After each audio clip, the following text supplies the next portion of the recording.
Hello, Meoni here, and welcome back to another short news video for Final Fantasy XIV. It is the 9th of March 2020, and time is marching ever onwards, which of course means that patch 5.21 is just around the corner, as in literally tomorrow. So as you might see on the Lodestone itself, there's maintenance for the companion app, the Lodestone, and indeed all worlds for March the 10th, and that is primarily because of the deployment of this patch. There will be a small section of maintenance. In particular, this is 4 o'clock in the morning until 10 AM GMT, so the server should be up by 10 AM GMT. However, the completion time of this maintenance is subject to change, and this affects all worlds on every data center, of course.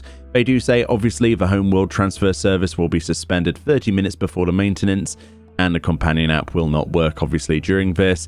And the duty recorder, if you've recorded anything with that prior to the maintenance, will no longer be able to be replayed rather, after this maintenance is completed. So if you want to actually transfer some of that stuff, if you have recorded anything at all from the duty recorder, I don't know many people who actually do, then make sure you back that up with some third-party recording tools if you so desire. Otherwise, it will just be gone forever. So 5.21 is all the hype. Obviously, with 5.21, we get the Ishgard restoration, presumably the Umbrella update, which is something that's high on everybody's list for RP, just simply to see what they're like.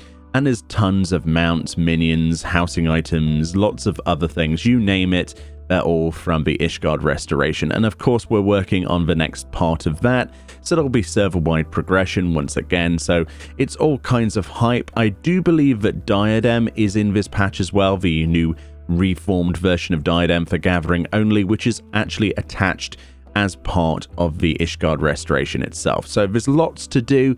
Things that aren't in this patch include the new relic weapon, or the Sky Steel tools, which is the relic weapon for crafters as well. Those are not in this patch at all. This is purely an Ishgard restoration patch. It might have some other bits and pieces, some glamour and things like that, and minor rewards added to the game, but for the most part it is just Ishgard restoration and all of the stuff that is entailed with that. So if you've been looking at my previous videos on 5.21, then you will know all about that. And obviously, if you want any more info, go and watch those videos. There's no patch notes at this time. I don't think there will be really any sort of real patch notes. We might get some later. If there is, I'll do a video on them, of course. Either way, enjoy patch 5.21 and obviously try and prepare as much as possible. A good way of preparing for 5.21 would be to stock up on items that might be used during the crafting of expert recipes for those new Sky Builder script turn-ins. Of course, we don't know what's being added, what new recipes, etc., but it is a good idea to probably stock up on some of the previous stuff if you want to get some scripts on day one. Either way, thank you kindly for watching, and I'll see you all next time.